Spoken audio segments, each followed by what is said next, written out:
યુદ્ધની તણાવ સ્થિતિ વચ્ચે આઈએનએસ સુરત દરિયાઈ લડાકુ જહાજ સુરતના અદાણી પોર્ટ પર પહોંચ્યું છે. જળશક્તિ મંત્રી સી.આર. પાટીલ, રાજ્યસભાના સાંસદ ગોવિંદ ધોળકિયા અને કલેક્ટર દ્વારા આઈએનએસ સુરતનું સ્વાગત કરવામાં આવશે અને સુરતમાં 2 દિવસ હજીરાના અદાણી પોર્ટ પર રહેશે. પ્રધાનમંત્રીએ લોકાર્પણ કર્યા બાદ પ્રથમ વખત આઈએનએસ સુરત જહાજ ગુજરાતમાં આવ્યું છે. આવતીકાલે પોલીસ ઓફિસર, એનસીસી સ્ટુડન્ટ ઉપરાંત જુદા જુદા અધિકારીઓ અને લોકોને અંદરથી બતાવવામાં આવશે. ભારતની નૌકાદળની તાકાતનું પ્રતિબિંબ મનાતું આધુનિક લડાકુ જહાજ આઈએનએસ સુરત આજે સુરતના હજીરા સ્થિત અદાણી પોર્ટ પર પહોંચી ગયું છે.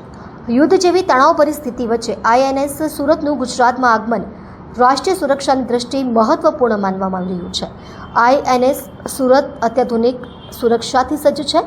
દક્ષિણ ગુજરાત ચેમ્બર ઓફ કોમર્સની વિનંતી પર નેવીએ આઈએનએસ સુરત મોકલ્યું છે.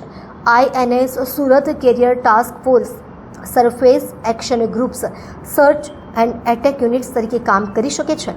આઈએનએસ સુરતનું પોર્ટ પર રાજ્યસભાના સાંસદ ગોવિંદ ધોળકિયા અને સુરતના કલેક્ટર દ્વારા ઔપચારિક સ્વાગત કરવામાં આવ્યું. આ જહાજ હવે સુરતમાં 2 દિવસ માટે હજીરાના અદાણી પોર્ટ પર રહેશે. આવતીકાલે પોલીસ ઓફિસરો, એનસીસીના વિદ્યાર્થી તેમજ નાગરિકોને પણ આ જહાજની અંદરની મુલાકાત લેવાની ખાસ તક મળશે.